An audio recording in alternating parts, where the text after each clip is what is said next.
Ya, pemirsa, sejumlah negara telah mengumumkan adanya resesi, terutama dari data pertumbuhan ekonomi di kuartal kedua yang mencatatkan minus begitu ya, atau berada di zona negatif. Apakah kemudian Indonesia juga sudah siap untuk menghadapi ancaman resesi ini? Langsung saja kita ulas bersama dengan rekan Mangi Feraco. Halo Mangi.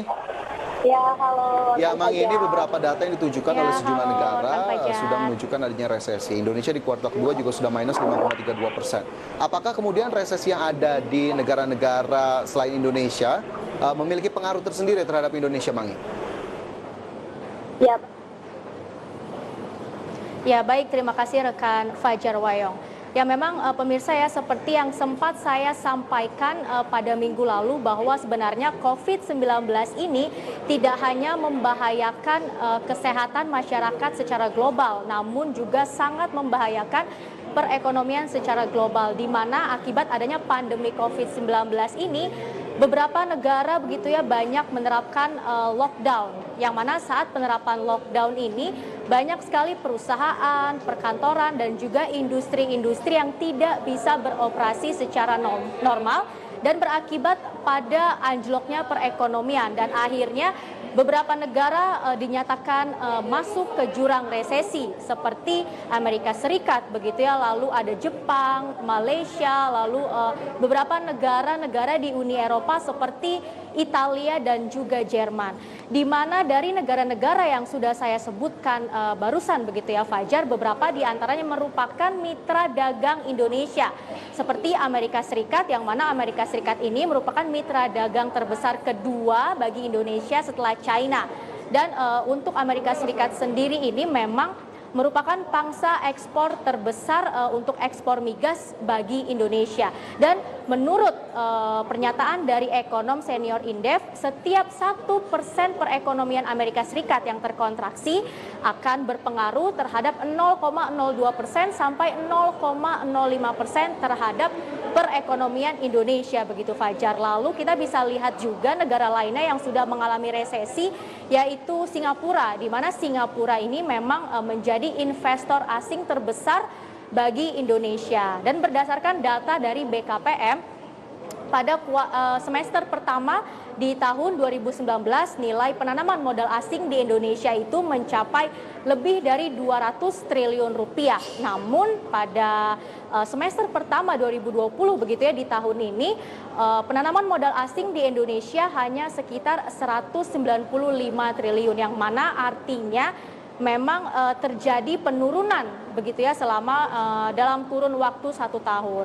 Dan kita juga bisa lihat memang ada beberapa negara lainnya yang belum dinyatakan masuk ke jurang resesi seperti India, di mana India ini juga merupakan mitra dagang bagi ekspor CPO Indonesia begitu ya Fajar.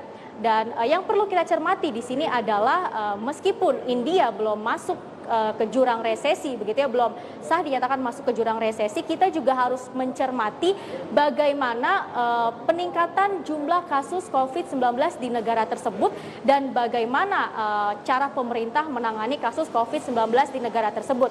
Dan berdasarkan data yang saya dapatkan, hasil riset yang saya lakukan begitu ya Fajar, untuk India sendiri saat ini berada di posisi nomor 3 terbesar di dunia dalam kasus positif COVID-19, yaitu angkanya telah melebihi 3,5 juta orang yang positif COVID-19 di India begitu ya Fajar. Dan memang bagi Indonesia dengan resesinya beberapa negara-negara mitra dagang Indonesia itu bisa berpengaruh terhadap kinerja ekspor dan impor bagi Indonesia sendiri begitu Fajar. Masuk ke dalam zona resesi, beberapa diantaranya atau bahkan mungkin hampir seluruhnya begitu yang merupakan mitra dagang Indonesia. Nah, nasib Indonesia sendiri bagaimana kemudian Mangi melihat banyaknya mitra dagang Indonesia yang sudah terjerumus ke dalam zona resesi? Iya, memang saat ini Indonesia bisa dikatakan belum masuk ke jurang resesi begitu ya, di mana sebenarnya untuk mengukur resesi di suatu negara tidak hanya bisa digambarkan dengan kinerja ekspor dan impornya saja, namun juga harus dilihat dari beberapa faktor lainnya seperti ketersediaan jumlah lapangan pekerjaan di negara tersebut, lalu juga jumlah pengangguran, dan bisa dilihat juga dari daya beli masyarakat. Dan menurut Menteri Ketenagakerjaan di Indonesia saat ini untuk jumlah penganggurannya sendiri begitu ya Fajar, pada bulan Februari 2020 lalu jumlah pengangguran mencapai 6,88 juta orang. Dan hingga saat ini bulan Agustus 2020 begitu ya, jumlah penganggurannya kembali meningkat dan mencapai lebih dari 10 juta pengangguran, yang mana artinya dalam kurun waktu beberapa bulan ini memang terjadi peningkatan jumlah pengangguran.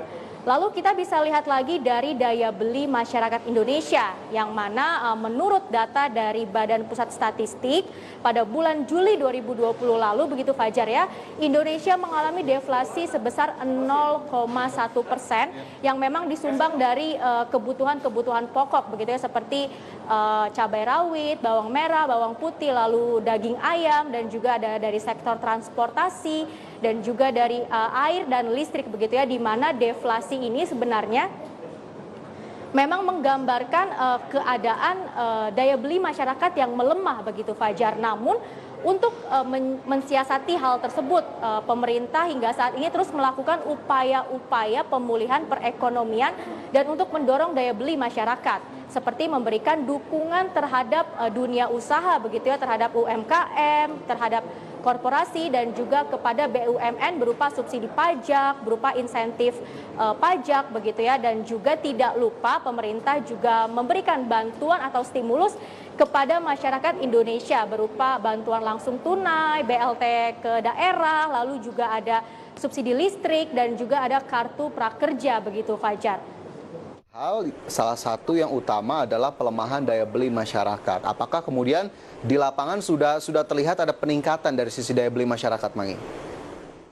Iya, baik. Untuk daya beli masyarakat sendiri begitu ya Fajar, memang daya beli masyarakat sendiri begitu ya Fajar, memang saat ini bisa dikatakan untuk indeks keyakinan konsumen sudah mulai menunjukkan peningkatan, apalagi pada bulan Juli 2020 lalu sudah mulai adanya peningkatan indeks keyakinan konsumen dibandingkan dengan bulan-bulan sebelumnya. Namun menurut ekonom senior Indef, pernyataan dari ekonom senior Indef, sebenarnya indeks keyakinan konsumen ini hanya menggambarkan ekspektasi masyarakat Indonesia terhadap perekonomian Indonesia ke depannya. Namun jika kita memang ingin melihat secara real begitu ya, bagaimana kondisi daya beli masyarakat Indonesia saat ini, yaitu tergambar dari deflasi tadi Fajar, yang mana pada bulan Juli 2020 lalu BPS merilis data bahwa Indonesia mengalami deflasi sebesar 0,1%.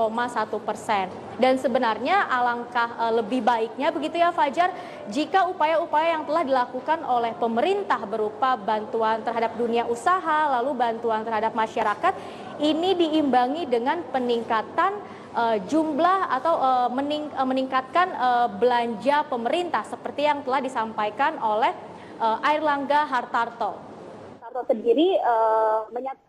Hartarto sendiri menyatakan bahwa pemerintah akan mendorong agar kementerian dan lembaga bisa melakukan belanja di kuartal ketiga dan kuartal keempat tahun 2020. Kemudian juga ada program pemulihan ekonomi nasional. Dan ini juga diharapkan menjadi pengungkit agar ekonomi Indonesia bisa berada di jalur positif begitu Fajar. Jadi selain upaya-upaya pemerintah tadi ya, memberikan bantuan terhadap dunia usaha, lalu memberikan bantuan terhadap masyarakat, juga harus diimbangi dengan peningkatan belanja pemerintah agar bisa mendongkrak kembali perekonomian Indonesia khususnya pada kuartal ketiga 2020 agar bisa terhindar dari jurang resesi begitu Fajar. Pelemahan daya beli. Kemudian tadi data-data yang menunjukkan masih ada deflasi terutama di Juli, yang ini juga bisa dikorelasikan dengan pelemahan daya beli masyarakat seperti yang tadi sudah Anda sebutkan. Lantas dengan upaya-upaya yang dilakukan pemerintah, sebetulnya implementasinya sejauh ini seperti apa, Mangi? Apakah memang sudah cukup baik, sudah cukup terdistribusi dengan baik, atau justru masih ada kekurangan di sana-sini? Baik, untuk seperti yang saya sudah sampaikan sebelumnya bahwa lebih baik, alangkah baiknya begitu ya, pemerintah juga mengimbangi bantuan-bantuan yang diberikan kepada dunia usaha dan masyarakat juga didorong oleh peningkatan belanja pemerintah begitu ya, dan saat ini untuk belanja pemerintah sendiri sudah terrealisasi sekitar 39% dari pagu belanja atau totalnya sudah mencapai 1.068,9 triliun rupiah. Yang artinya jika pemerintah terus mempercepat belanja negara, belanja pemerintah, baik itu pemerintah pusat maupun pemerintah daerah, itu akan mendorong perekonomian Indonesia di kuartal ketiga begitu Fajar. Lalu selain untuk belanja pemerintah, meningkatkan belanja pemerintah, pemerintah juga bisa memaksimalkan investasi yang ada di Indonesia begitu Fajar, di mana saat ini jumlah investasi di Indonesia sepanjang semester pertama 2020 begitu ya sudah mencapai 402,6 triliun yang artinya memang baru terrealisasi sekitar 49,3%. Dan untuk investasi sendiri begitu ya Fajar, pemerintah juga bisa terus melakukan upaya-upaya untuk mendorong atau menarik para investor agar mau menanamkan modalnya di Indonesia.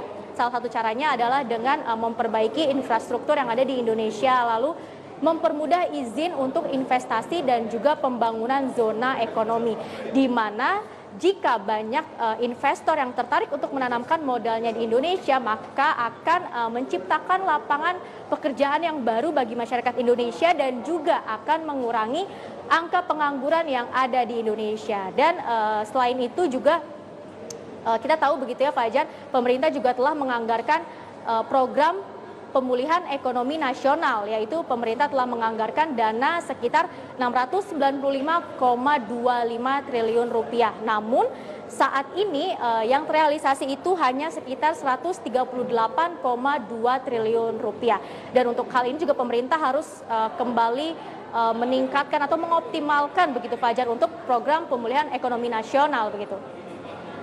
Maksimalkan investasi, harapannya adalah pertumbuhan ekonomi bisa meningkat di kuartal 3 mendatang gitu ya, Mang ya? Ya betul, Fajar. Ya betul, Fajar. Meskipun memang dari Menko Polhukam Mahfud MD begitu ya menyatakan bahwa 99,9% bulan depan Indonesia akan masuk ke jurang resesi. Namun apabila kita sebagai masyarakat juga turut andil membantu pertumbuhan ekonomi Indonesia, sejalan dengan yang dilakukan oleh pemerintah tadi begitu ya, melakukan bantuan terhadap masyarakat, terhadap dunia usaha, bantuan terhadap dunia usaha dan juga terhadap melakukan peningkatan belanja pemerintah. Kita sebagai masyarakat juga bisa membantu pertumbuhan perekonomian dengan cara belanja produk dalam negeri begitu ya. Apalagi sekarang pemerintah telah memberikan kemudahan akses bagi para masyarakat maupun bagi para UMKM untuk berjualan atau berbelanja secara digital begitu. Jika kita memang bisa memanfaatkan belanja produk dalam negeri ini, maka kita akan mengurangi ketergantungan Indonesia terhadap impor dan juga yang pastinya bisa mendorong perekonomian Indonesia di kuartal ketiga begitu Fajar.